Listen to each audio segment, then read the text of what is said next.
We are watching Faheem Shaheen. Hey, learn the parts of the body in English. Let's go. Two little hands and two little legs. One big back and one big chest. 10 little fingers, 10 little toes. Two little eyes and one little nose. Two little ears and two little feet.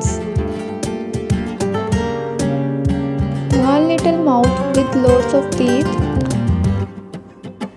Rosy lips and a big forehead. And lots of hair on the head. I can see with two eyes. I can hear with two ears. One little nose to breathe and smell. And a mouth for eating as well. Two little feet to walk around. Two little hands for me to clap. 10 little fingers to snap. Thanks for watching this video.